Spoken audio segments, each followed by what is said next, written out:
So we've had this question already from Odie, and it was, how do we identify the sausage tree pride? But I'll talk about it again. It's difficult now. I'll have to show you the lionesses, but from what I can understand, there's actually 6 lionesses. We've seen 4 of them. Well, not we. I've seen 4 of them. My favorite part of this group is this. And let's get in front. Let's go back to those lionesses. Let me go back a little bit. We'll go all the way around.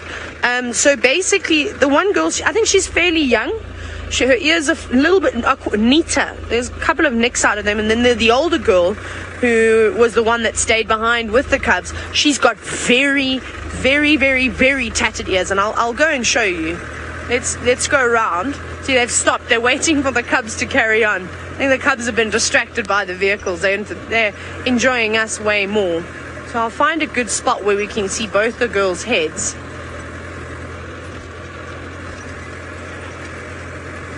Just go around here.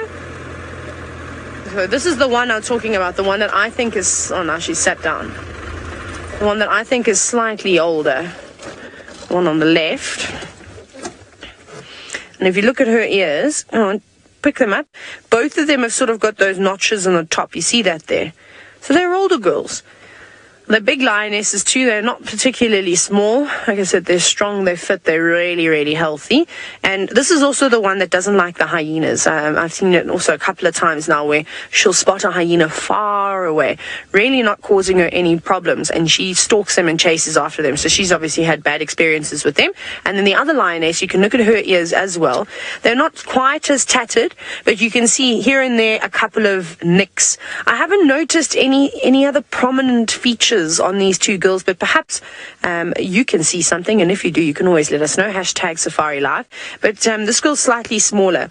She's not quite as big as the lioness with the very tattered ears. She's a really, really big girl. So it's quite interesting. And then the other 2, I'm just trying to remember what they looked like from yesterday. I think I took some pictures. I don't think they're on my camera. I may have dumped them already on my computer. But I can't remember, their ears seem to be a little bit on the neater side, if I'm not mistaken. But we'll go back and have a look. I'll try and put together some cool little identifying kits of these lions, and I'd really appreciate your help. So if you've got any really nice screenshots of the different lionesses from the Sausage Tree Pride, you can always share them with us. You can tag us in those tweets, and you can of course #SafariLive so everybody can see, and together we can start learning about the lions of the Mara, and hopefully one day we'll know them just as well as we know the lions of the Sabi Sand. And I think it's so important that we try to get to know these characters and who they are, where they like to move around. Now, a question from John. Oh, not John, Juan, is when lions hunt, do they follow one lioness, or do they sort of just take different routes? Well, again, quite interesting. The night that I saw the lionesses marking territories for the first time, there was one individual that was clearly adamant at leading the group, and she marched along with everybody else following in single file behind her, barring the young male who was up and down running around and chasing the rest. He had quite a bit of energy, and she seemed quite keen. And now this is the second time where I've seen the younger lioness of these 2 go off and wanting to find something to eat. So I suppose it's just like you and I. Some of us have got more keen for certain things. Some of us are better sprinters. Some of us are better long distance runners. Some of us are good at high jump, long jump, all these different things. So everybody's got their special skills. And typically within a pride, you might have a more experienced lioness, perhaps leading in direction, or you'll have a young girl that goes, right, I'm hungry, I want to get something to eat, follow me, everyone. Or she'll go off on her own and start. And the rest might join in. And also, again, it depends on what tactic they're going to use. Are they just going to stalk after their prey, or are they going to send a runner? And while the rest get into position and hide in the grass, where you'll have the fastest lion of the group chasing a herd of animals towards the others as they sit and wait in the long grass. That's a very common tactic. It's actually the tactic of hunting that I've seen used the most. They don't seem to use it in the Sabi Sand as much. I've noticed that they tend to do that when there's long grass. In the Sabi Sand, we obviously see them sort of spreading out, and then we do see a chaser. You'll see one racing after a buffalo, because you know that's their favorite food, and whoever can jump on the buffalo first holds on for dear life while the reinforcements come on in and try and help out. But they don't seem to be too keen just yet. Obviously, the prey has now moved off, so they're going to have to be a bit patient to do a bit of traveling. Finally, now as they sit here, the cubs are just starting to come our way. It's just out of shot at the moment, but they'll eventually come around, and they're obviously going to move around to another area. Right, we're going to spend, I think, the rest of the morning with these lions and see what they get up to. I'm going to send you back across to James, who's still sitting with the cheetah, and they seem to have made everybody quite excited this morning.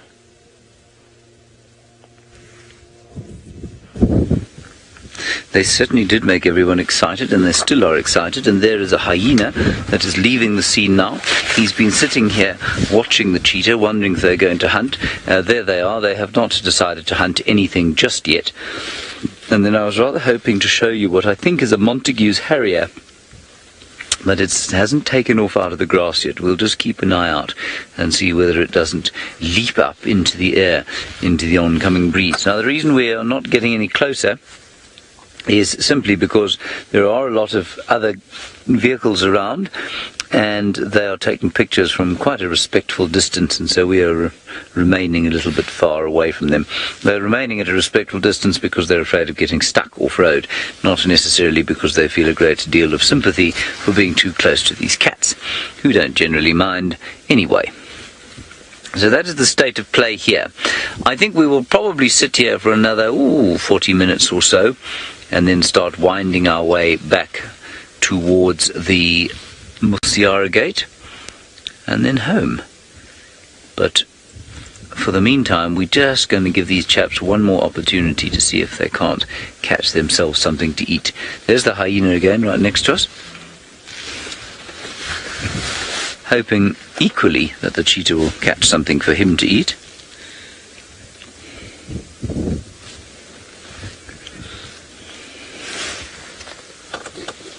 Styles, you're wondering about purring in wild cats, and you say, are cheetahs the only ones in the wild that purr?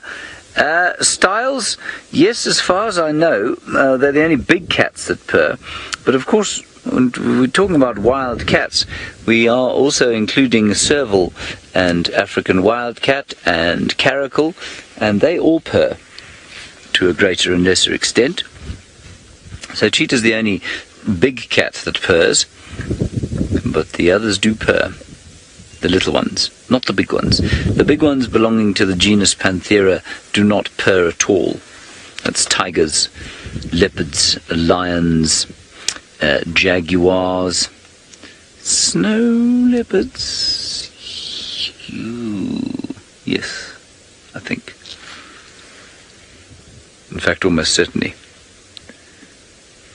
None of those purr. These chaps, you can't hear them now, but they're going... No, they're not really. I'm not sure they do it for pleasure in the same way that... or to indicate pleasure in the same way that house cats do. There's another hyena walking towards them, just to the right-hand side there, Dov. He's in the grass. You can just see him floating through like a boat. Left a bit from there. He's now approaching the mound, or he's almost level with it. You got him there? Oh, there he is. Without a care in the world, the hyenas. Not vaguely worried about anything, not intimidated by anything or anyone. They really do dominate this particular area. There are certainly lions around, but there are so many hyenas that seem to live a completely carefree existence out here, and they harass the lions, especially the females, the lionesses. There is a coalition, of course, of, well, 4 male lions and 6 male lions in this area, 2 different coalitions, youngsters trying to find their way in the world, and I guess the hyenas will take a bit of a pasting from them. But for the most part, they are in charge. That little tail up means It's not quite distress, but it's excitement. So I think they're quite excited by the cheetah there. Same question, Mita, you're 8 years old and you say, why do the cheetahs have long hair on their shoulders? Is that like a lion's mane? No, it's not like a lion's mane. I think somebody pointed this out to me the other day about the fact that lions have got longer hair under their arm, what looks like their armpits, but is actually their not their armpits, their elbows. And it reduces friction, which means it rubs less. On top of the shoulder there, that mantle, I'm not sure what purpose it serves, Mita. I really don't know. Except, of course, that it serves a purpose when they're very young. It makes them look a little bit like honey badgers. We think that's why they have it. And maybe they just keep it there. Now, you see, look at them hissing. They're very angry with the hyenas now.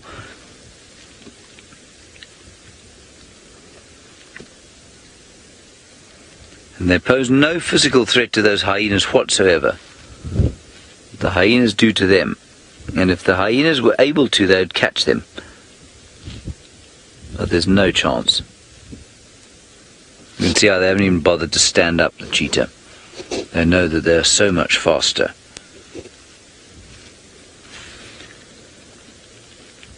And the hyenas are just causing trouble. There's absolutely no reason for them to be there. There's no food to eat. There's nothing. And so the hyenas are just entertaining themselves by causing trouble.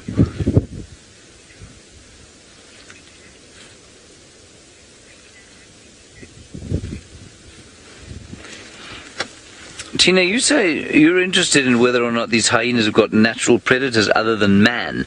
Tina, all the way from New Hampshire, yeah, they do. I mean, lions will prey on them. Not necessarily to eat, though. In fact, almost certainly not to eat, just to kill. So, I guess, in terms of, would you describe that as predation? No, you probably wouldn't. You'd probably describe it as sort of, I don't know, interspecific competition, if you like. So, not predation. So, yeah, probably just man. But very young ones would be taken by leopards. Leopards would definitely take a young hyena if they could. Leopards are renowned for taking the youngsters and adults of other predators. That's why they have such a very, very poor relationship with wild dogs. Leopards, that is, I mean, not hyenas. They also have a poor relationship with wild dogs. There we go. Just causing trouble. No reason for them to have been there. And the one hyena is still lurking just below there, waiting to see, a bit like us, if these cheetah actually do manage to go on the hunt a bit more effectively than they have so far.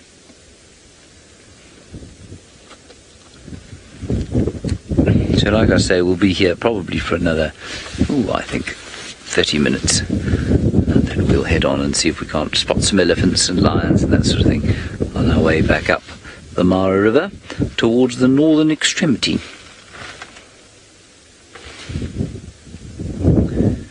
In the meantime, I will tell you that it is quite blustery. There is wind blowing in from the northeast. It's swung around. It started in the northwest, which is why they have the balloons moving then.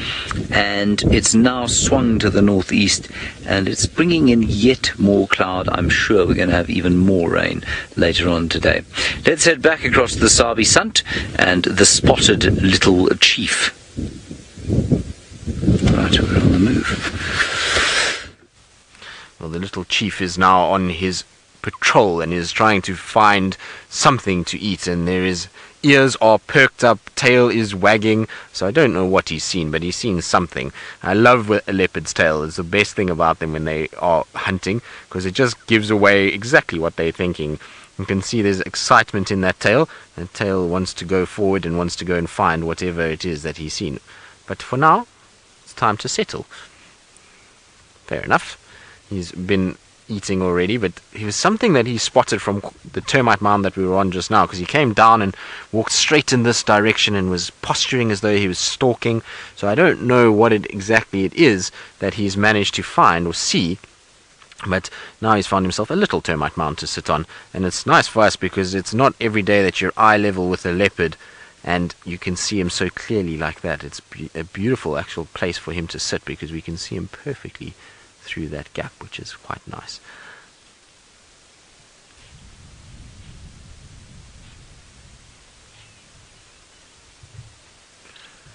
Izzy, you want to know if a leopard reaches a period where their bone structure stops growing like humans?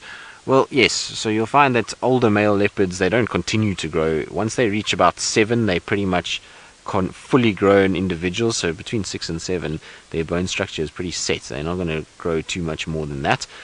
You'll find that when they're young like this, they do grow quite a bit, and then the rate of growth just slows massively. Even with Hosana, if you look, he went through that massive growth spurt where he completely dwarfed Shongile, and then since then he's slowed down a little bit. He's not really kind of grown at a rapid rate, and as he then approaches sort of 5-6 years old, so that's going to stop completely, and he'll be that size then for pretty much the rest of his life. The only thing that does grow throughout is that dewlap, so the dewlap will just get bigger and bigger as he gets older and older, but his actual bone structure is not going to get too much bigger after around 6-7 years old. But he doesn't look too settled to me. It looks as though he might get up and go again soon. He's looking around all over the place. There's a wind that's also picked up here, much like in the Mara. You can see the leaves are blowing there. So I wonder if there's not just a lot of scent that is blowing around, and he's picking up all kinds of different things. There's also rustling from the noise of the wind, and he seems to grab his attention all the time. So I don't think he's too settled just yet. The problem is where he's heading is going to be very difficult to find him later in the day.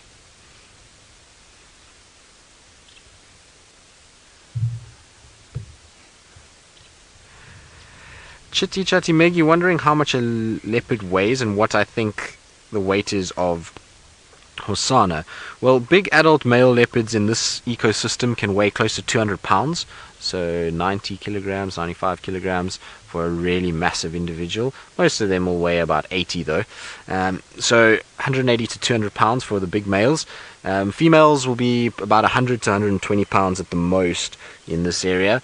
And Hosana, I would imagine, is somewhere in between at the moment. He's probably, I would say, about 120 pounds, maybe 130 pounds, somewhere around there. I don't think he's too big just yet, and he's got quite a weight to go till he puts on a bit more muscle and a bit more size before he gets into the big boy category. So he's a little bit of time, but yeah, I'd say about 130 pounds, maybe a little bit more.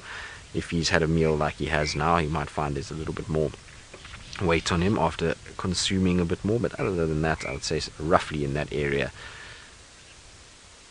Even though he is growing and getting bigger, he's still, like I was saying earlier, a lot smaller than Tingana. Tingana's got a lot more weight on him, so definitely reckon there's a long way to go for Hosana before he's competing with those guys.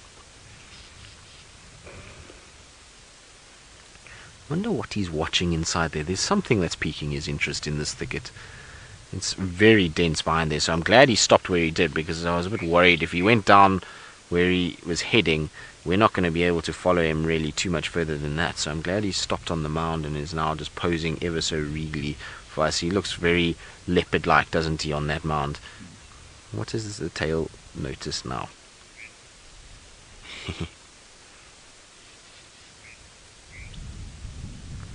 Can be wondering when Hosana is going to find his own territory. Well, there's a number of factors that will determine whether or not he finds his own one, and probably the biggest thing with that is other male leopards. So like Tingana, when are they going to push him away? Is he going to end up being gifted by having one of those older males disappear and he can then kind of stay in an area?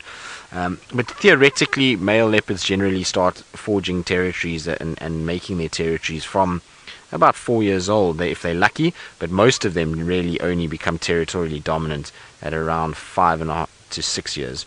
So he's still got a long way to go. I mean, you must remember that Hosana is not even 2 years old yet. He's still a young boy, and he's got a long way to go before he's going to be a territorially dominant individual. We might still see him around here for a while, but he's definitely not in any way going to be competing for dominance for the next, I would say, year and a half at least. He's going to still have to grow quite a bit more before he's going to even try and start looking for places to start setting up a territory. But there he goes into the wooded thicket. Now, whether or not we can follow him through here is anyone's guess at this stage. It really is an unpleasant place he's heading, but we're going to try our very best to get there. Poor Rusty. Oh, I feel so bad. Between following Tingana yesterday afternoon and then Hosana this morning, Rusty's had a really tough time of it. But not made of stronger stuff, so it will be okay. We'll certainly manage. It's like lifting a curtain to see Hosana. You just push the quarry down, and there, magically behind the quarry, is a leopard. What are you watching? I wonder if those Nyala didn't come this way, Seb, and down into this drainage, that he's still watching them. If it is those Nyala, he's looking for that baby one. That's the one that he's after, because there was a tiny baby that ran in between all the adults, and maybe that's what he can still see. There's definitely something that's got his attention.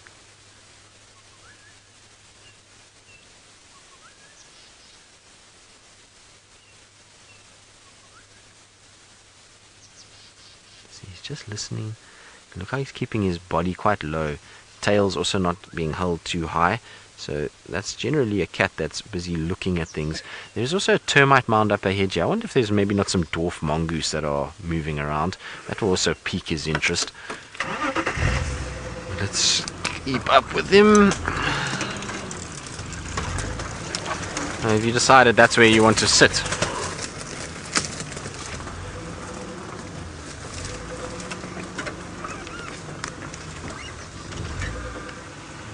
There we go. Is you hoping that Hosana will be the king of Djuma? Well, there's a lot of things that have got to happen. You see, he is stalking. Look, his ears are going flatter. I can't see what it is. Can you see, Seb? But look how he's striding now. He's in a completely different mode. There's something up ahead that he's now spotted. We're just going to give him some space. But I was saying, for him to be the king, he's going to have to hope that Tingana goes missing and Quarantine and Anderson don't decide to come this way, because he's not going to be able to compete with those two. But look at that. There is something about when a cat starts to stalk, when they go into this stoop and they kind of flatten their ears and their shoulders go lower, and you can see that floating collarbone that allows them to get that belly down, and they can then get through this underbrush. And look at the tail. How cool is this? What have you spotted? Whatever it is, it seems as though it's quite close, because he's all of a sudden gone from kind of just sitting and walking to very interested, and it must be something that's fairly close by. I don't want to ruin anything, so I'm going to stay where I am at the moment. You see now, he's just sitting and stopping. It's very much like Tingana yesterday. Tingana was doing very similar things, where he'd stalk up and then he'd sit and he'd watch and he'd just work out what's going on before he then started again. But that posture has changed completely.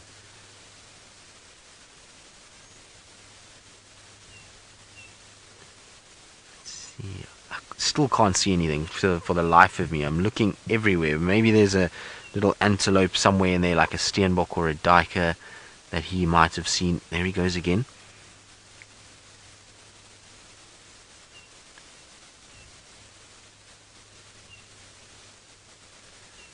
Like I say, I'm trying not to move because I don't want to disturb him in any way, but I also need to be able to keep visual of him, because if he does run, we need to be able to see which way he goes.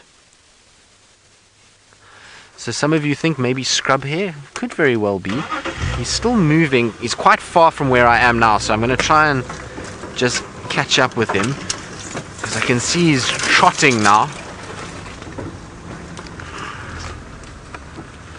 He's still slinking around there. Look at him. Look how low he is to the ground. He's doing that typical leopard crawl.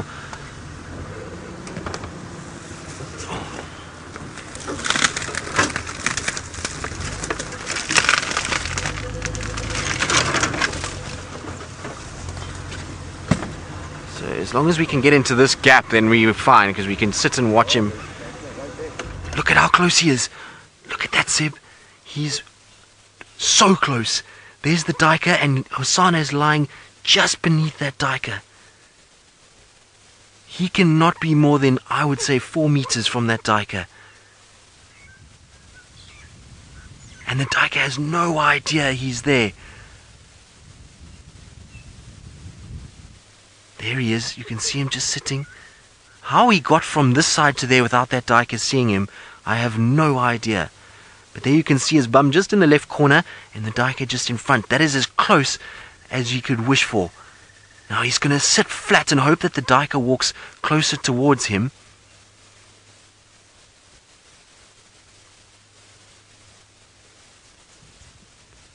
He's just got to stay patient and wait for the duiker to move a little bit closer to him. But this is amazing. I can't believe he got so close without being seen. He's crossed a massive open section without this duiker having any idea that he was there.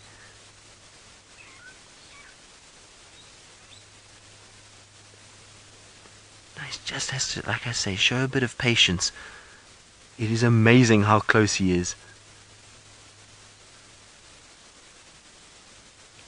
Just what he's got to do is hope that the duiker keeps its head down and doesn't spot him. The problem what he's got is that he keeps lifting his head because he's curious. You can see, look, his head is up, and I wonder if he's going to go. He looks like he's about to go. Look, he's readying his back legs.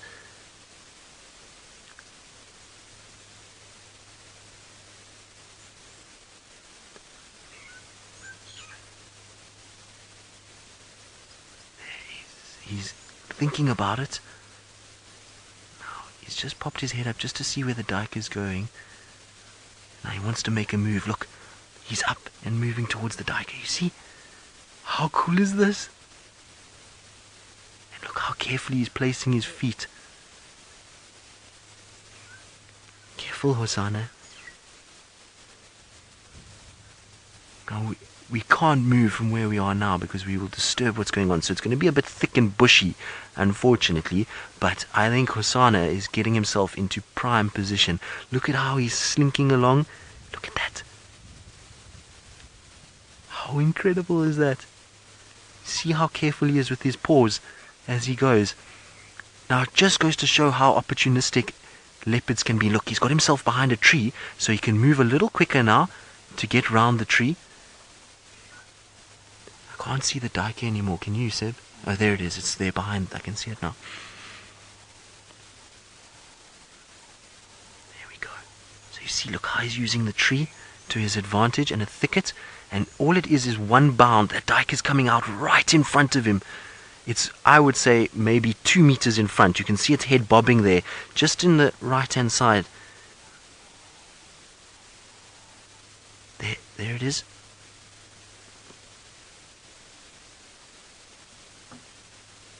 As close as he's going to get, I think. Look at the back legs.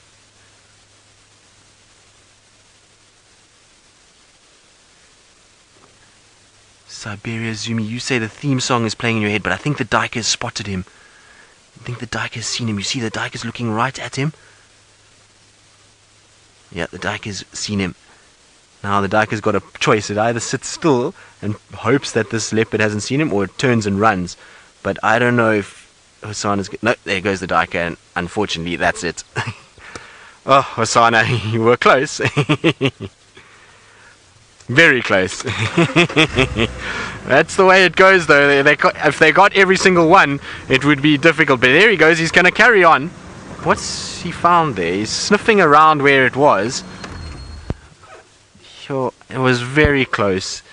I think he had an opportunity where he could have maybe tried to burst and run, but his mistake was that he came around the tree too early, and he then went forward and the duiker saw him. If he had just stayed sitting, I think that duiker was going to feed straight back towards where he was. Look, he's smelling there now, so he's trying to work out if there's maybe a sign of a little one, but that was a little male duiker that we saw. Oh well, Hosana, don't worry. You learn from your mistakes. But that was very close. Now, whether or not we're going to be able to follow him is anyone's guess from here, because it's starting to look horrific inside here. Right. Now, our Hosana is carrying on, so we're going to try and see if we can kind of follow him through. I don't know if we're going to be able to. It really is a dense, horrible place that he's heading, and there's lots of fallen over trees. And so while we do that, let's go back to James Henry and his spotted cats in the Mara. Right, we're going to just sit with these cheetah for a few more minutes, and then we're going to leave them. I just thought we'd give you one last look at them, one last chance to enjoy what they're doing, which is not a great deal. Although, if you look, no, fast asleep. They've been looking at some topi, hopefully, wistfully. There's no chance that they're going to take out a topi. They're not nearly big enough. And so I think they're going to spend the day hungry again, I'm afraid. If something does come past during the course of the day, they will almost certainly hunt it, like a Thompson's gazelle or an impala. And they also might move into the tree line along the Mara River and just hunt from there rather than from the open. Since yesterday, they've moved probably in a 12-hour period, I would say probably about 5 kilometers, 5 to 8 kilometers or so. So quite far. They have yet to actually even give a serious chase.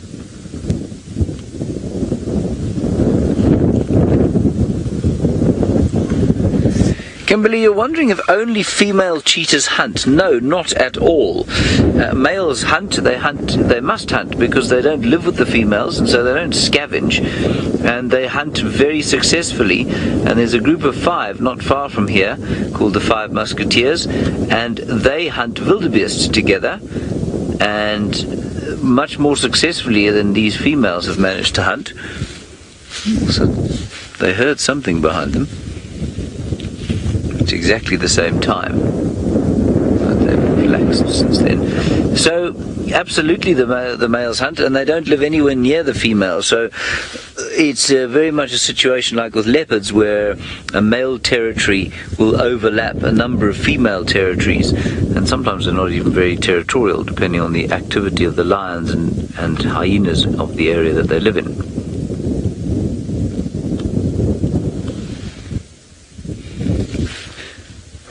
Is a perfect cheetah shot there on the termite mound.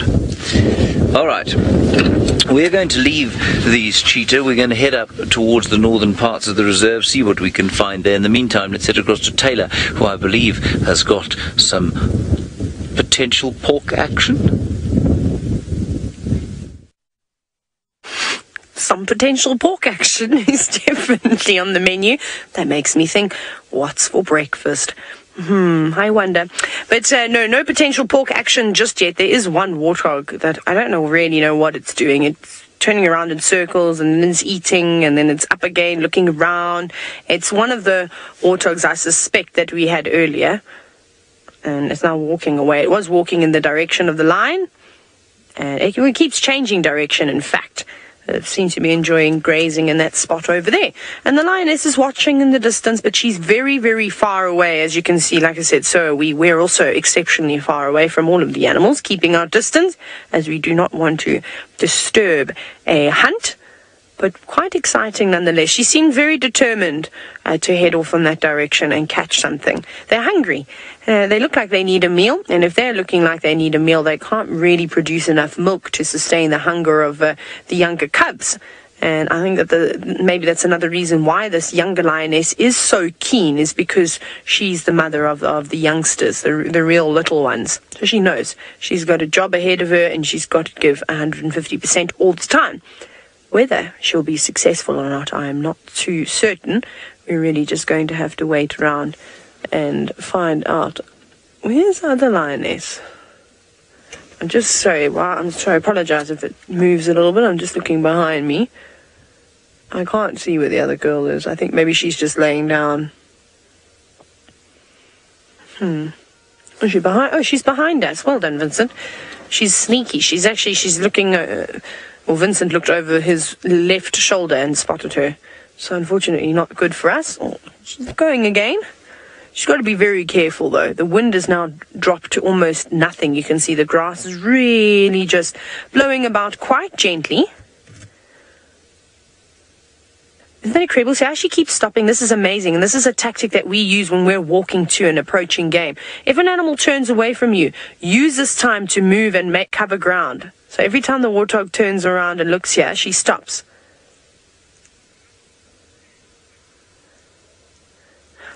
Now, Bill, you're wondering if she catches this warthog, will the other warthogs stay behind and fight her? Probably not. If it's Mom and her piglets, maybe. I've seen mother warthogs defend their little ones and chase off leopards and things like that. And so she will try. But these aren't piglets. These are adults that we've got here. So no, I don't think so. I think that they will scatter and everyone to their own.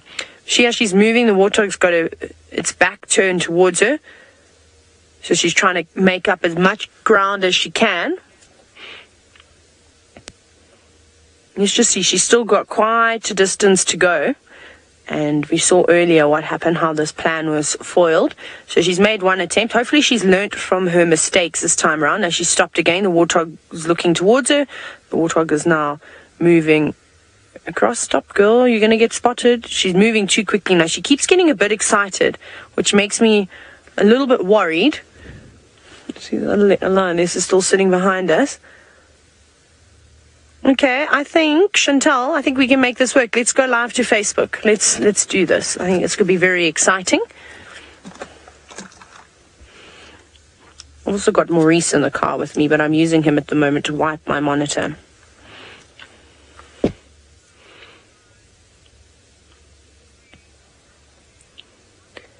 Hello, everybody who has just joined us on this live broadcast. We are sitting in the Mara Triangle in Kenya with a lioness who is very, very hungry. She has spotted her target, and it is a warthog. They did make an attempt earlier, so there's 2 adult lionesses and 4 young cubs, but they're tucked away under some trees, and it was quite amazing. This same lioness went off and tried to make an attempt earlier on the very same warthog, but unfortunately missed. Now, we're very far away from this cat and her prey. I want to give them as much opportunity to go after and successfully catch that warthog. Otherwise, she might miss out on breakfast for a second time. Now, so like I said, this is live. This is happening right now, and it's interactive. So if you have any questions for me, you are more than welcome to just comment away, and I'll happily answer them for you. She's so sneaky, this cat. It's amazing. She walks, and then she stops. She stands dead in her track. And every time that she stops dead, it's when the warthog is turning back and looking in her direction. But I don't think that warthog knows that this lion is here. There isn't much of a breeze. It's just sort of swirling a little bit. It's very gentle. So there we go. She's trying to pick up the pace now. She's going to use those shrubs. She's going to edge closer to that. I wonder if she's looking at the same warthog, or if she's seen another one. There were 3 warthogs hanging around together. Now, I know it's very far away. There she is. She's dropping down. There could be a couple of others in the grass. I didn't see them. But she wants to try and put as much vegetation between her and her prey as possible to give her the utmost best chance at catching breakfast. Like I said, there's been many attempts, and it wouldn't surprise me if she's tried right through the evening. We have only just found them, though. So let's see where that warthog is. That warthog is moving further and further away, but I think she's lucky now. I think she has got that small shrub that's just growing in the middle between her and that warthog. Now she has to get as close as she can to her prey, otherwise she's not going to catch it at all. She's just sitting, she's waiting. I wonder if she's seen another one. It's so far away. I'm actually going to look with my binoculars to see if I can see anything else.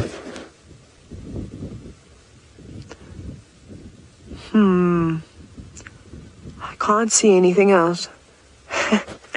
Marco, you've very funny this morning. You've said that the only thing that the Sausage Tree Pride needs after they get their bacon is eggs and toast. That is very, very funny.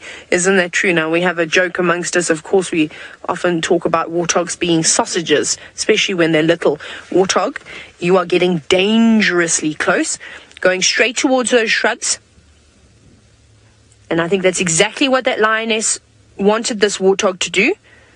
It's quite a big warthog too. It's difficult to tell if it's a male or a female. Oh, it's running straight towards her. Look.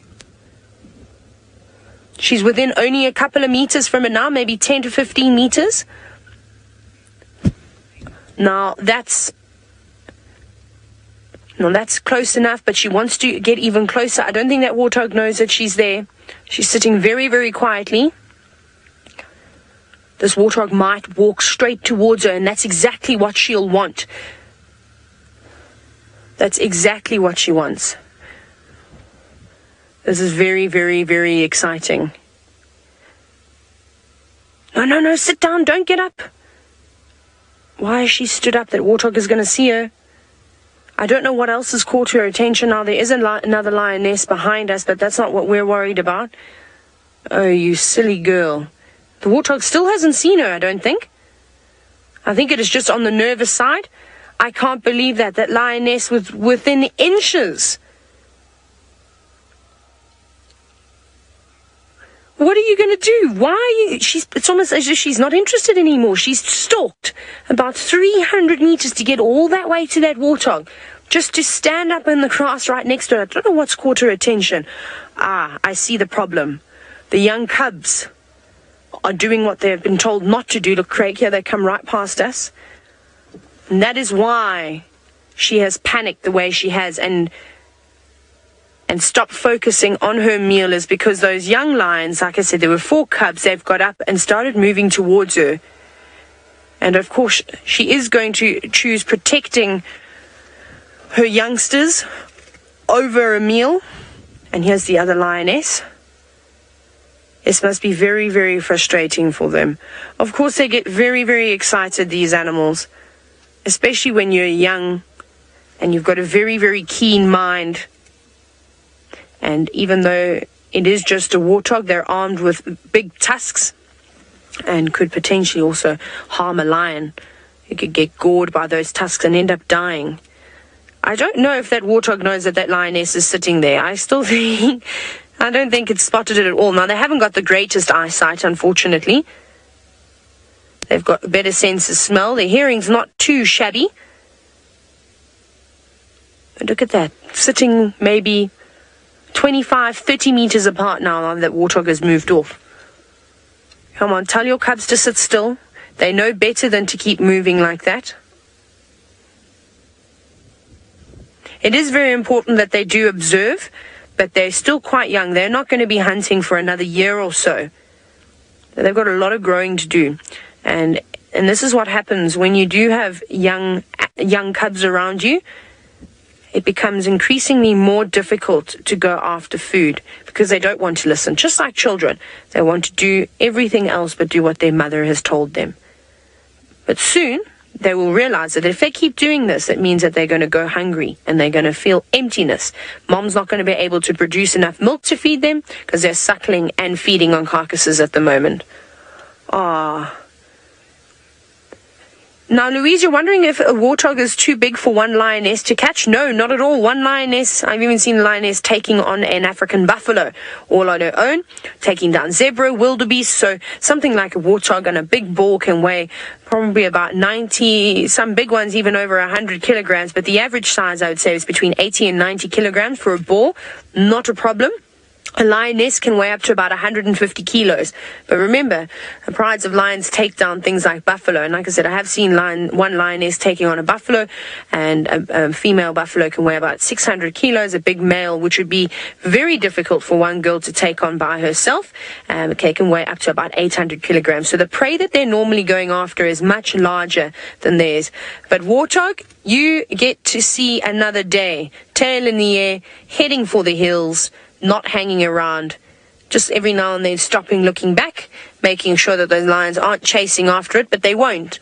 They won't necessarily run far distances after their prey. They don't have a lot of stamina, unfortunately, to keep up with something like a warthog. They might not be able to run as fast as a lion can run, but can definitely go a lot further in distance.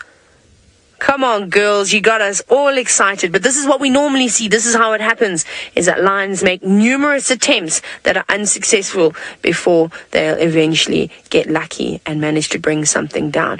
Maybe they've got the appetite not for warthogs, but perhaps for zebra and wildebeest, or maybe even a buffalo. And there's definitely no shortage of those herds around at the moment, but very exciting. We're going to continue to follow the sausage tree pride, and hopefully they make it a successful attempt. So from all of us here at Wild Earth, I hope you enjoyed that, and maybe next time we come live to you, they'll catch something delicious.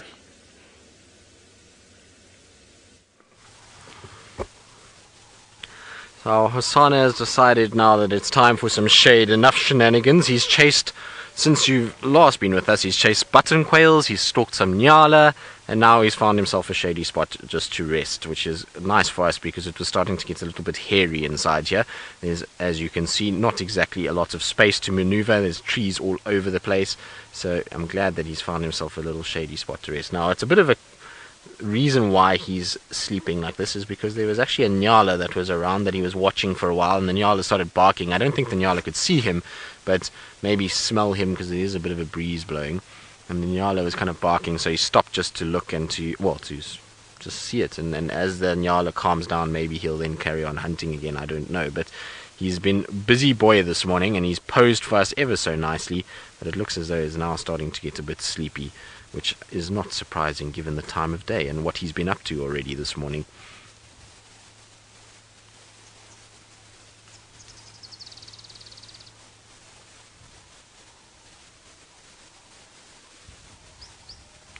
Craig, you're asking how many leopards are in Djuma that we follow.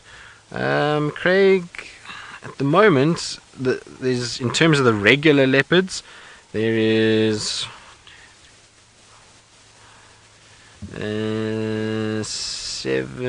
seven regular leopards that we're following. So that's Tingana, the big male.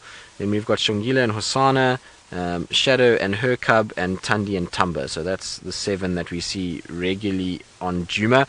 And then there are some transient ones that come in. So we do see sometimes Chila that comes in, Mvula. Who else is in here every now and then? There was Tiani came in once or twice, and Kuchava sometimes on Chitwa. So there's around sort of 10 of them that we do see, that we have a chance of seeing in this area. There are some in Buffelshoek that don't come down this way that I would imagine at some point will. But yeah, it's quite a high density when you consider that it's 10 leopards in 1,200 hectares. It's not exactly a massive space for 10 leopards to exist. So there is quite a high density in this particular section, and hopefully it will continue that way, and we'll continue to have great sightings of leopards over the next few months as we sort of go towards summer. Summer will become a lot more difficult. Leopards are much harder to find in the summer months. They really sort of thrive in these thickets, and when it's summer, even where we are now, it would be almost impossible to get in here. It just gets that much denser. But look at those paws.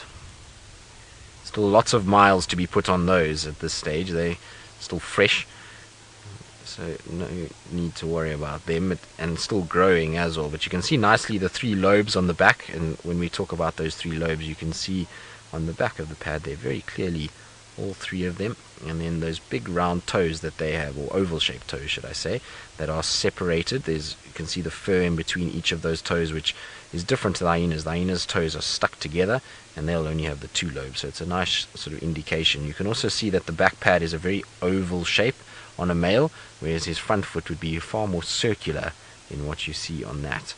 So that's how we're able to tell front and back feet from the leopards. You can see, look how much bigger that paw is, and if he turned it slightly, you would see that it's a more rounded shape of the paw itself.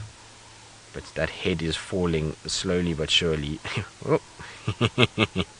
I love when cats start sleeping like this. It's the best thing, because they kind of fight it for as long as they can, but the head starts to drop slowly but surely, and eventually they just give up and they'll go completely to sleep.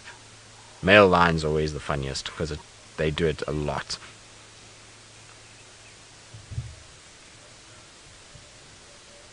Luke, you're wondering how leopards cool off if you don't see them panting.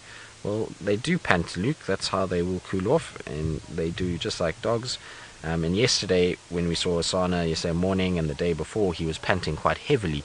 It's not really that hot just yet. We've had a bit of a sort of cloud came in for a little bit, and it kept it fairly cool, and he hasn't really exerted too much energy now. You can see his breathing rate is quite quick, but he's not actually panting because it's not that hot yet. Once the sun gets up in this afternoon, you'll find he'll probably be panting, and that's how they cool down, much like lions and even cheetah when they've exerted themselves.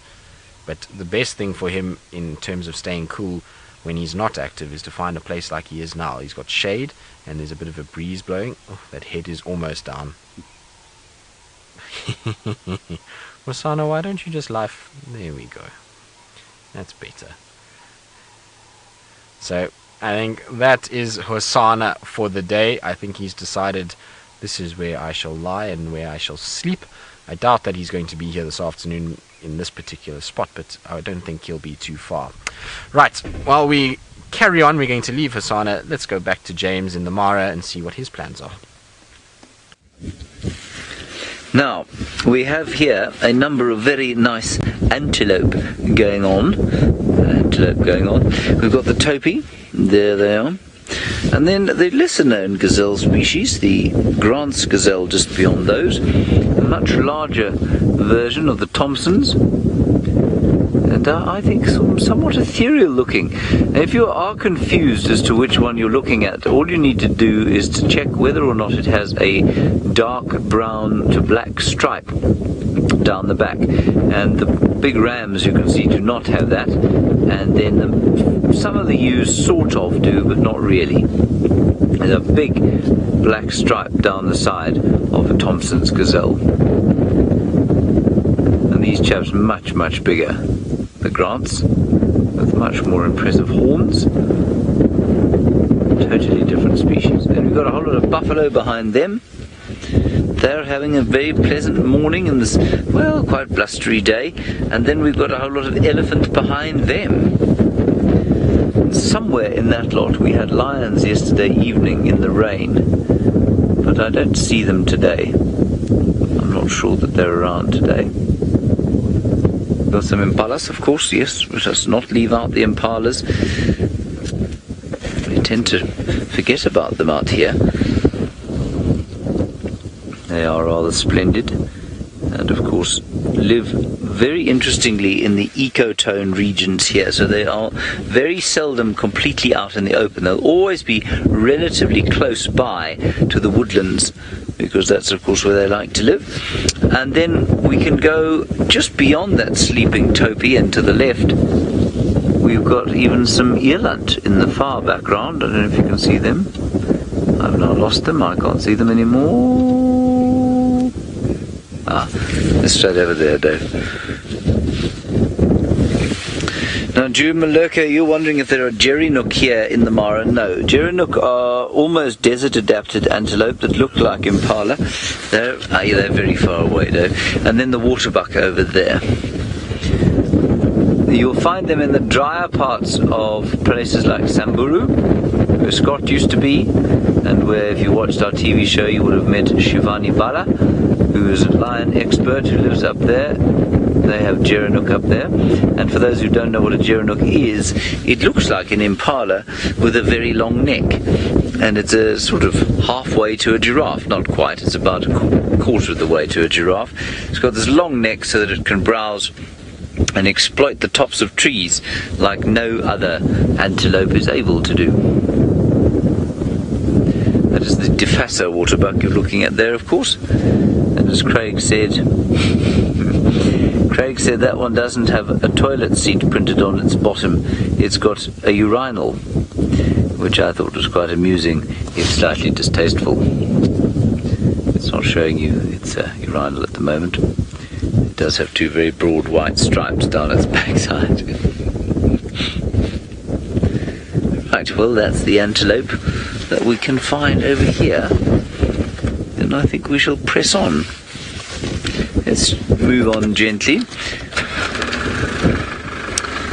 I couldn't begin to tell you, James. It's a very good question. You say, why don't the Thompsons or the Grant's gazelles migrate like the Thompson's gazelles? I don't know for sure, but I assume it's because there's sufficient here for them to eat throughout the year. I don't know in what way their diet differs from those of the Grant's gazelles, because they're a bit larger. I suspect they probably are not just grazers. I suspect they probably eat quite a lot in the way of forbs and that sort of thing, and so they can probably eat longer grass, so they don't need to exploit the niche that is left by the migrating herds of wildebeest and zebra. They're very short grass that the Thompson's gazelles like to eat. There are about 786 people in the vehicle that we just went past.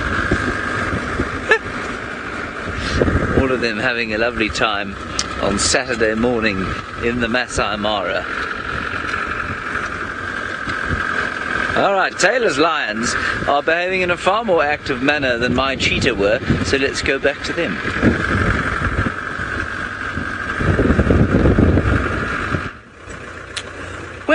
walking around at the moment. They've left the cubs at that little shrub where the warthog was. So they're lying down over there now. I'm still just trying to figure out what these girls are going to go for, because now both lionesses are on the move and walking with one another. I'll stop here so we can have a look. But I think it's going to be on and off for most of the day. And I don't know how many attempts they've made during the night, so I'm wondering if they're not feeling a little bit on the tired side as well. There's one lioness, and then the other one was just laying, and she's actually sat down in the grass now. She's just having a little break. And I've been scanning around trying to figure out what they could be going after, and I'm looking all around. There isn't really much this side anymore. The eland have moved off. The only thing that I can really see in sight are the buffalo, but I don't know if they're going to go for something like that. I think that these girls know that an entire herd of buffalo, unless they pick off a buffalo that's hanging around at the at the back, that they'll turn, and we've seen this a number of different times, how buffalo will turn and defend one another. So it could be very, very dangerous for them. But there's a massive herd. You can actually see them in the distance. All those dots, those are all buffalo on their way down towards the river. There are lots of youngsters in there, so who knows, maybe if they head towards that direction, they find one that's injured or an old one that can't quite keep up, and if there's enough of a gap between the herd and a straddler, the lions could quite easily go for it. Now, Sammy Jane, you're wondering, what is the importance of a lion's tail within a hunt? So we know that cheetah helps with stability, and it helps him when it comes to turning and all that type of thing. With a lion, I think it helps with communication. I don't know if you've ever watched, when you watch a lion moving around, they've also got the black tip of hair, which is a follow me sign.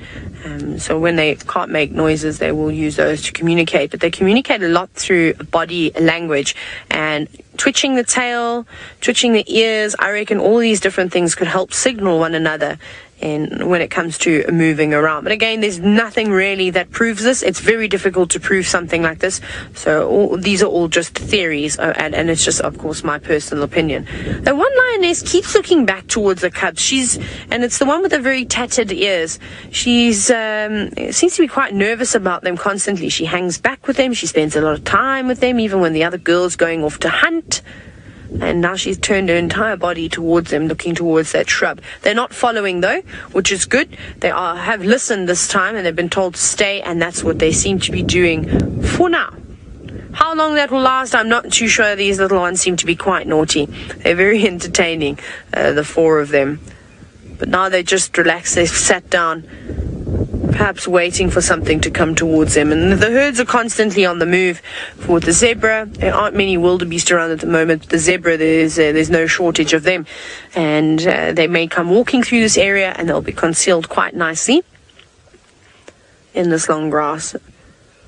But it's hard to say. Again, I think they're going to have to do a lot of traveling in order to find some food, unless something changes direction. I mean, I looked with my binoculars and I scanned around me, and there really isn't much here at all. The buffalo a couple of kilometers away, so even them, they're going to have to do some serious walking to catch up with that herd, and that herd is on the move too, in the complete opposite direction that these lions seem to be going in. They've stopped now. They also keep looking up towards the escarpment, so who knows, maybe there's the odd buffalo or wildebeest or zebra. Eland like to live up on the hills scattered around there. Maybe they change their direction completely and turn back and head that way. That could be quite interesting, watching lions chase buffalo, zebra or wildebeest up and down the escarpment. That would use a lot of energy, though, going up a hill. Just scanning around again. No, there's not much at all here.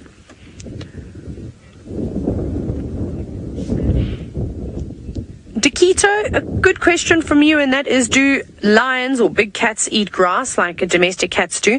Yes, but they don't eat it because they've decided that they want a bit of salad. Normally you'll find even dogs doing it too. They'll ingest grass to help induce vomiting. So, with hairballs and things like that, it can cause some irritation. So they need to try and get rid of it. And the best way to do so is to eat grass. And their stomachs can't digest the grass. So it makes them regurgitate and sort of vomit up whatever was causing any problems. We've actually seen a couple of sets of footage of lionesses vomiting quite a bit, and I wonder what's causing that. See, the little ones are coming back this way now. Yeah, you can just see them coming out from behind that little shrub. I don't know if they've been called. Again, I didn't hear a contact call, but a lot of the animals' communication is done in ways in which we can't hear. And like I said, I think body language has a huge role to play in communication with lions on their way, moving very quickly. I really am enjoying this pride. I think so far this has to be my favorite pride of the Mara. I would like to see the whole sausage tree pride together. I think that would be really amazing. But I also wouldn't be too surprised if they just are in their little separate groups like this and occasionally join up every now and then. Wind is starting to pick up again, so that's good news for these lions. But I'm sure they're going to get ready to settle in. I think they've been moving around for most of the morning, or early hours of the morning, and now for the last couple of hours too. They haven't stopped. They've been on the go. So how much longer am I going to have to wait to catch these lions in the act? When are you going to catch something for me in front of my eyes? Very exciting, of course. It just makes it more and more worthwhile coming out and trying to find them every single day. I look forward to spending as much time with these cats as possible. And I'm sure we'll be coming out again maybe this evening for a little bit to see if they get up to anything. Remember, Vincent's going to be doing his interview drive this afternoon, so stay tuned for that. That is going to be a very exciting event. I can't wait for you all to meet him. He is so knowledgeable about this area. He's been working in this area for such a long time. And he also helped with the identification of those two young males that we had yesterday from the Chelly Pride. So I just want to, actually, I didn't even announce that. I did over social media. But in case you were wondering, we did get some confirmation that it is the two young males from the Chelly Pride, which is quite exciting. Right. We're going to hang around for a little bit, see what these cats get up to, if they're going to sit down or continue marching on. Tristan is driving past Twin Dams, which used to be a favorite spot of the leopard that you were watching this morning.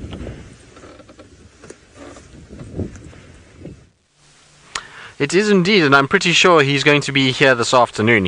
We left him sleeping not too far from where Twin Dams is. The exciting thing is that when we came down towards Twin Dams, there is a plethora of animals down here. So you can see a big kudu bull that is in the thickets over there, which is not really what Hosana would be after. But what we did see is some young kudu, we saw some impalas, we saw a baby nyala, a tiny baby nyala in one of the thickets that is walking straight to where Hosana is. So I wouldn't be surprised if Hosana maybe grabs something in those thickets during the day today. But if he doesn't grab something there, then I would imagine he will be at Twin Dams. But the kudus just finished drinking and they've now come down towards the Mulawati, and they're making use of these shady riverbank areas where they can feed and get some vital nutrients and also some vital shade. It's starting to get very warm, and so some shade is going to be necessary, that's for sure. Now I can hear something flapping about above us, so it's a grey go-away bird. There's also a green pigeon there. You see the green pigeon there, Sept? I'll try to go forward for you. Just hold on. Green pigeons are not birds that we see that often, and they are very pretty in comparison to their dove counterparts and some of the other pigeons. You see it's at the top. So they're a nice bird to have a little look at while our kudu are in the shade and feeding away somewhere in that general vicinity to your left over there. So there it is in the middle of the tree. It's got that beautiful sort of greenish color with that red and yellow beak and those red feet, which is nice to see. And it's in this jackalberry because there's still one or two little fruits lingering about, and that's why the grey go-away bird is also here. And there's a few of the green pigeons off inside here making use of these fruits and enjoying a bit of a fruit breakfast, and why not? These birds will always remind me of Lion Sands for some reason, because at Lion Sands, close to the lodge, is a big sycamore fig that grows on the bank of one of the drainage lines that joins the Sabi River, and it's a beautiful spot. There's figs all along that section, and there are just hundreds of these guys that pack up in those fig trees when the figs are fruiting, and they feed off them. So you always hear them calling and see them along that particular section, and so that's why they always remind me of that area. But they are a beautiful, as far as doves and pigeons go, a beautiful example of the family. Now he's giving you his good side. Just a little eye. There we go. Hello. Are you having a nice morning? It's giving me the pigeon blank stare, as pigeons can do. Not interested in conversing with us this morning at all, and our kudu have also left. Oh, there we go. It is calling. Well, one of them is. You can see the go-away bird in the background as well as climbing around through the branches very unelegantly. And there's the fruits that I was talking about that they're busy feeding on. That's cool to see. So these guys have all got perfect beaks for fruit eating. It's short, stubby, and powerful, and they can break through these jackalberry skins and then start feeding on the fruit while it's still on the tree itself. There's still a number of fruit on this jackalberry, far more than I actually thought. It's amazing when you kind of look with the camera how many you can see. And there we go. That's exactly what we're looking at. So lots and lots of fruits, and we can eat them as well. And of course the tree jackalberry, the name comes because jackals will feed off this fruit as well. So they will scavenge off it and feed on it, which is quite cool. But this tree will be a hive of activity with so many fruits on it. I would imagine we're going to get lots of fruit-eating birds. Wouldn't be surprised if some purple-crested turacos are here. There will be crested barbets. In fact, I can hear the crested barbets calling now, so they'll also be around. And what's drowning out the calls is an aeroplane in the distance. Very nice. A little tree of life there. Interestingly enough, we also found tracks for Tingana coming past Twin Dams and going southwards, which is crazy because we left him going east from central towards Torchwood boundary. So how he got this side I won't ever know, but I'm sure it's for him. It's a typical route that he does walk. So interesting that he came all the way this side. Right, so we're going to check the Mulawati on our way home, and while we do that, let's go back to Miss McCurdy and see if her lions are still sleeping like she would like to be doing, I suppose, at some stage today. Hello again. Now we're still just bumbling about. Our lions are just up ahead. I was just chatting to Vincent. We're going through a couple of things for this afternoon, so you all better be nice and think of some really cool questions, because remember, he's been working in this area for a very, very, very long time. So he's looking forward to obviously chatting with all of you. I'm going to try and get in front of these cats again. They're just moving slowly. They don't look like they're racing off anywhere. I'll try and get a nice shot. Try and get all of them in a line. I think that would be quite cool for our profile that we're building of the lions in the Mara. Right, might have to go a little bit to the left, No. You know what we need to do? I was telling Darby that we haven't done a wrap recently. We'll have to make one soon.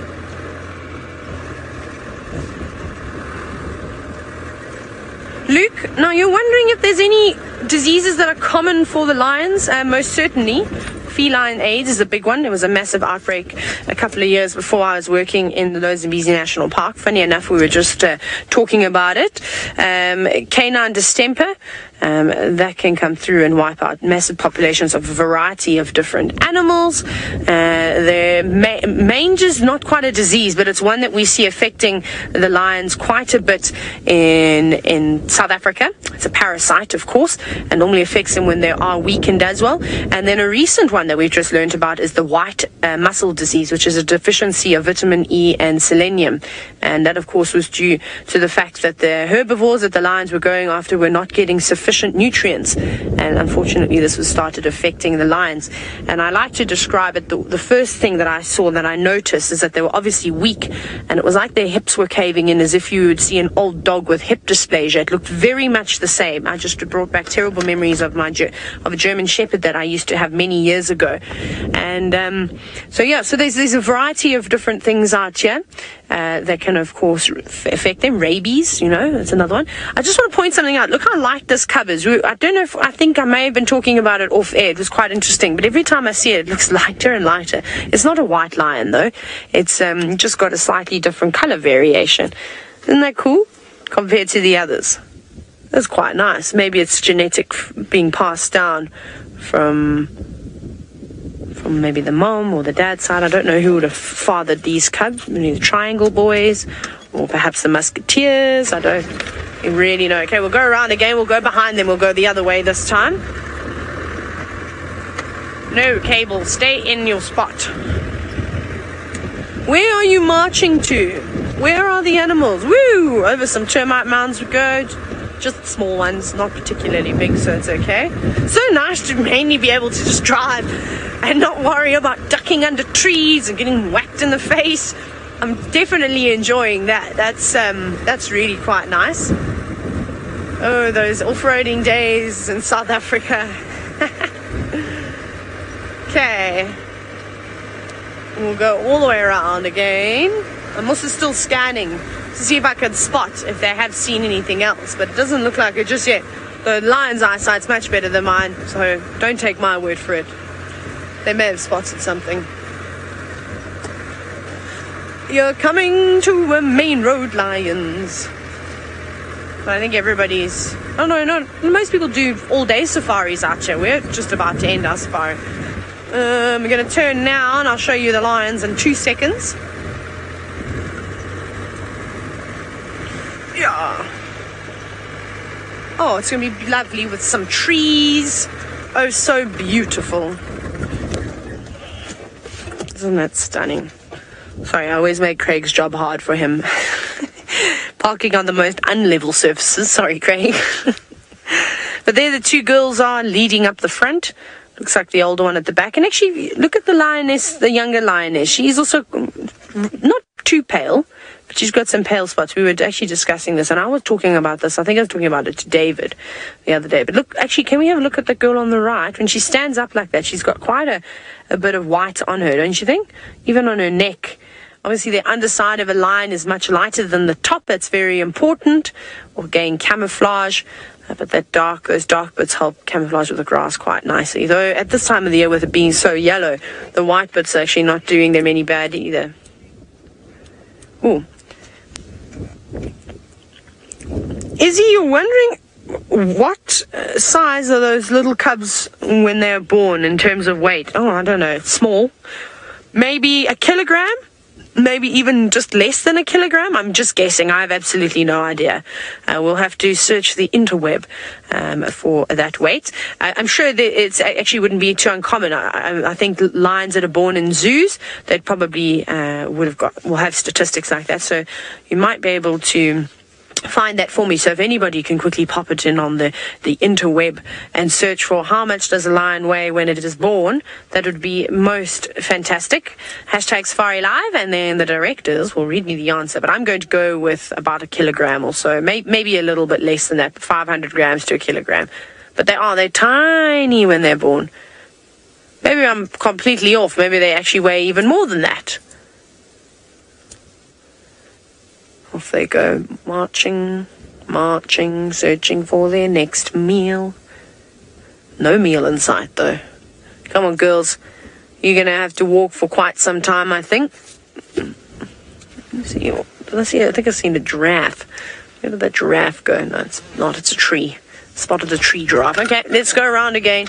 You all know the drill about this. When the lions go, or when any animal moves, we've got to move too. But they're gonna, like I said, they're gonna cross the main intersection now. I just have to find a way over it. Little drainage lines. Are we going to be able to go through here? I'm gonna need to go into low range for this though. Yeah. Stay. I don't think I'm in. I am. Sorry, Craig. Whee! Nah, that's a bit steep. Not this one. The next bit. I don't like the look of. Okay. We'll follow the cats. Hopefully they don't lead me the nastiest route. Maybe they think of me because I've whispered such kind words about them. Yeah, this one's fine. It's just the drop over there. Oh, maybe they're going to just stop here. We'll see. Oh, that's a beautiful view. Let's have a quick look around here. There's one last view of them, and then I'm going to have to try and find a way out and over. Oh, this is lovely. Oh, let's watch this. What are you doing? You don't look too well. Are you going to get sick? Looks like it, the way she's hunched over like that. Little cub seems to be a bit worried. Mock charge. She's fine now. It's okay. It was nice to see. Look how caring her cubs are, coming over to her going, Mama, you alright? She's fine. They're all okay. They're tough creatures, aren't you? Right, we're going to try and find a way to get over this little drainage system. James is picking flowers.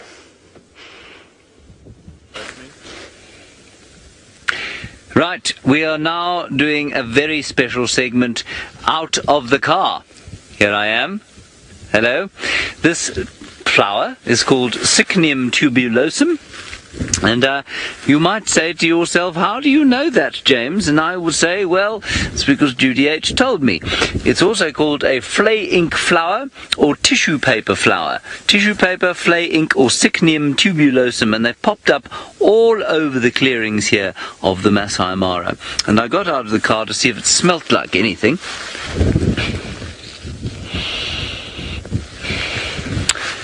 And it does not. Anyway, very nice to be out of the car, having a bit of a lie down. I must confess, it just inspires one to get out on a bushwalk. It's lovely to have some walks across here, and as I've said, I hope that we will be able to do that one day when our credit has lifted, shall we say, when we've banked some credit here in the Masai Mara. So that's Cycnium tubulosum. Good, excellent.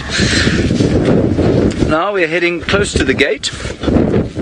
And what I wanted to show you about that story of the gate is that it's just a gate. That might sound like a very stupid thing to say, but it is just a gate, and there is no fence separating it from the rest of the world. So if we drive up towards it there, that's where James lives, that's where we're going to drop him off, there is no barrier to animals coming in and out of this reserve. That's just a place, it's an administrative hub where people have to, and tourists must go through and out of again on a daily basis. But the animals are free to go as far as they want. If they wanted to go all the way to Nairobi to pick up a couple of things at the shops, well, they could do that then.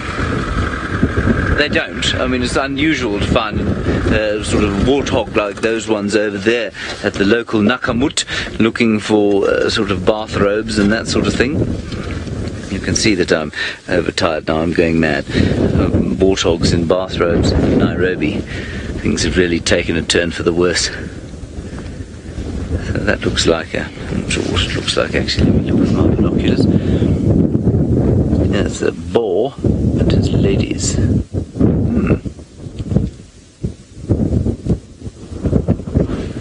They're quite nervy, these chaps. Oh, there's quite a bit of fun going on here. That's quite nice. Look at that. It's rare entertainment, David. Two youngsters having a right old battle.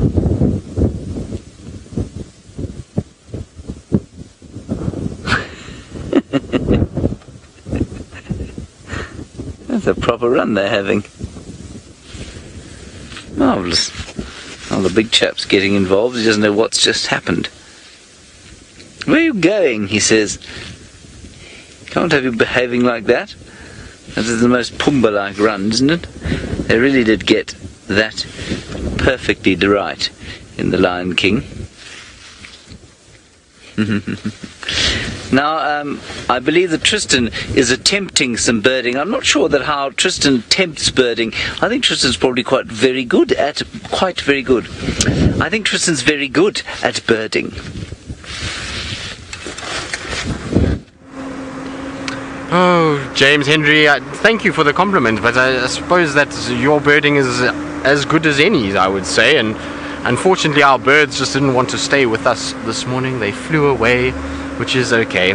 But I'm very confused because I've just driven through the Mulawati and, well, it's no longer the Mulawati. It's what it is just one massive set of leopard footprints all over the place. So there is male, female, and it looks like they were up and down all over the place. So I wonder if maybe Thandi and Tamba are not around, or Tingana with his vocalizing attracted Thandi again and the two of them are together. I didn't see any female tracks down at Twin Dams, so I'll come back to this area a little bit later and just try and check, but there literally is tracks going north, south, east, west, everywhere, up and down all over the Mulawati. So it'll be interesting to try and follow those up this afternoon and see what's what.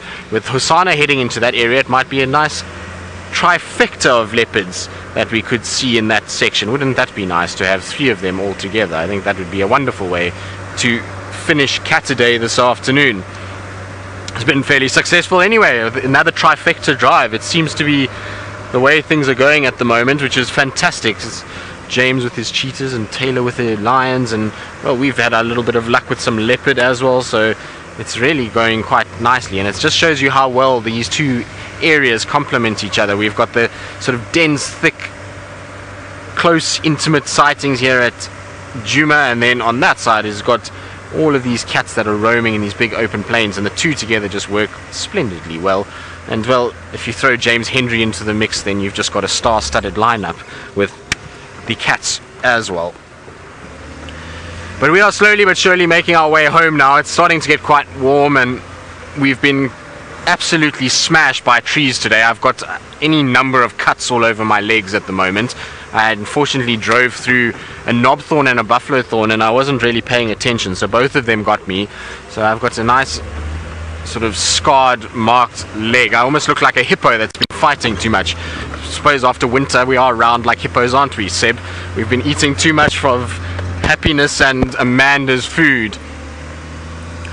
Right. But enough about us looking like hippos, because it's now time for summer and we need to start getting ourselves back into good shape again. So we will be working on that and trying to get into the swing of fitness again. And while we do that, let's go across to Taylor, Biceps McCurdy, and see how those arms are doing this morning. Why whispering, but I am. No, I'm joking. That's all the whispering you're going to hear from me.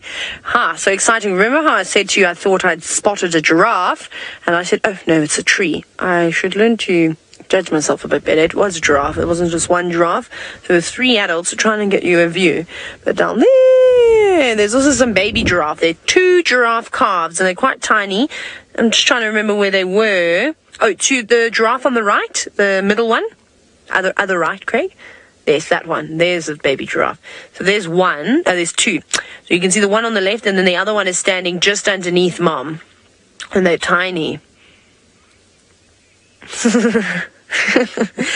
So apparently Tristan was calling me Biceps McCurdy and wondering how my arms are feeling today. Tristan, they're stiff, and I'm going to continue driving like this for, I think the part should hopefully arrive tomorrow, so it's exciting. We'll have to ask Vincent how he feels about his arms after game drive this afternoon. It's good though. Like I said, I'm going to have to put a tight shirt on and then flex for you, and then you can compare muscles between Byron and I and see who's got bigger guns. Byron, be careful, I'm coming for you. I don't think this giraffe have seen the lions just yet, but it's quite exciting. I've never actually seen lions taking down a giraffe.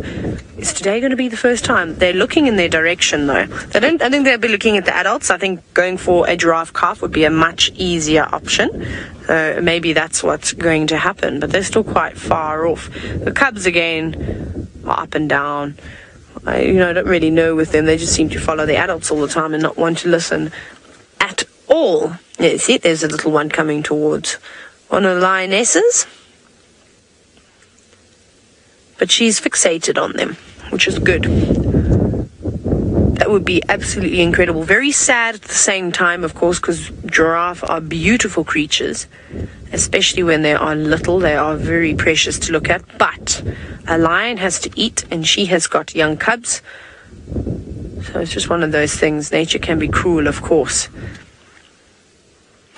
But I've seen footage of female giraffe trying to protect their youngsters and chopping with their front legs at prides of lions, even at hyenas that had come in and tried to take a youngster. So they will try and protect their young for as long as they can, but you know, once their life is also in danger, they know that they can just have another calf again, they will move on.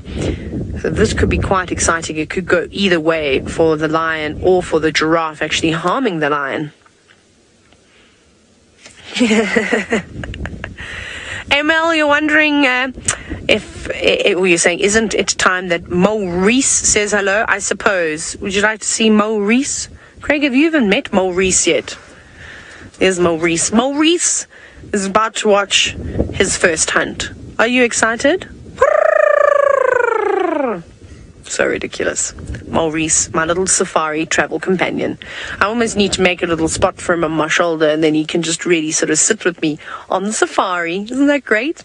How do you feel about that? Don't slouch. No manners. I'm just joking.